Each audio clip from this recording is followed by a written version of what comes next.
Hospitality के अंदर जो है ना कॉस्टिंग दो तीन तरीके से की जाती है। एक होती है फूड कॉस्टिंग, एक होता है आपका जैसे रेंटल और एक होता है आपका सैलरीज एंड अदर एक्सपेंसेस। तो मेजरली ये तीन चीजें ही होती हैं, इन्हीं चीजों के अंदर सारी चीजें आ जाती हैं। तो अब इन चीजों को कैलकुलेट कैसे करेंगे, इनसे क्या इम्पैक्ट होता है और कैसे आपको अपनी प्राइसिंग सेट करनी चाहिए, वो हम इस वीडियो के अंदर डिस्कस करेंगे। तो देखिए, नंबर 1 है फूड कॉस्ट। तो फूड कॉस्ट जो है हॉस्पिटैलिटी के अंदर जो है 24% से 28% के अंदर अंदर पकड़ी जाती है। तो हम जो है हायर साइड में उसको 28% पकड़ लेते हैं। सेकेंडली आती है आपकी रेंटल कॉस्ट। रेंटल कॉस्ट आप कैसे कैलकुलेट करेंगे, लेट्स से आपके रेस्टोरेंट की कैपेसिटी है 70 पैक्स की और आपका रेंटल है 7000। तो आपका जो है सीट का जो रेंटल हो गया that is around 100 rupees per seat. तो अब इसमें प्रॉब्लम क्या है कि अगर आपके पास एक दिन में 70 लोग आए तो आपको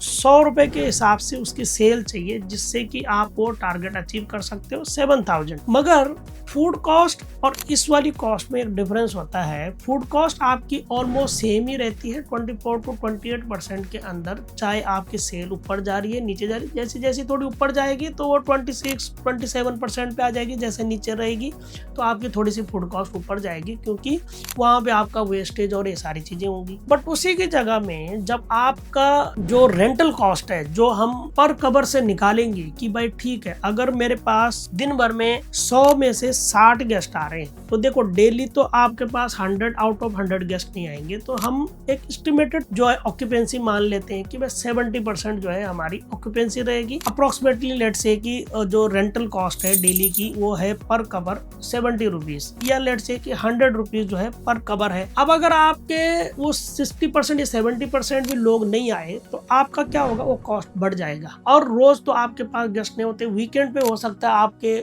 मान लो 200 गेस्ट आ जाएंगे, बट वीक डेज पे आपके पास हो सकता है 30 ही आए, 40 ही आए। तो वहां पे आपकी कॉस्ट जो है ना वेरी करती रहती है, फ्लक्चुएट करती रहती है, अप डाउन जिस हिसाब से आपके पास क्लाइंट रहता है। बट आपको उसी हिसाब से जो है ना आपकी प्राइसिंग भी करनी पड़ेगी। ऐसे नहीं कि तुक्के मार के जो आजकल बहुत सारे लोग प्राइसिंग करते हैं। अब लोग काफी स्मार्ट भी हो गए, वो सारी चीजें कैलकुलेट करते हैं। बट बहुत ज्यादा लोग कैसे हैं कि ठीक है फलाने रेस्टोरेंट का कितना प्राइस है, ये मैं एक ऐसी वीडियो पहले भी बना चुका हूँ, तो आप उसमें जाके देख सकते हैं। मैं इसमें कार्ड भी लगा दूंगा कि उस रेस्टोरेंट का प्राइस जो है ना बटर चिकन का 30 dirham है, तो आप या तो 29 रख लो या 28 रख लो। बट लोग अपनी कॉस्ट उसके अंदर कैलकुलेट नहीं करते हैं, जिसकी वजह से बाद में उन्हें लॉसेस का सामना करना पड़ता है। अब एक प्रॉब्लम ये भी है कि रेस्टोरेंट के अंदर फिक्स एक्सपेंसेस इतने ज्यादा होते हैं, उसी की वजह से बहुत सारे रेस्टोरेंट जो है सर्वाइव नहीं कर पाते हैं। क्योंकि अगर वो ये सारी कॉस्ट उसके अंदर डालेंगे तो उनकी जो है कॉस्ट जो है उस हिसाब से बहुत ज्यादा लगेगी क्लाइंट्स। तो उसमें जो गेम होती है वो होती है नंबर्स की,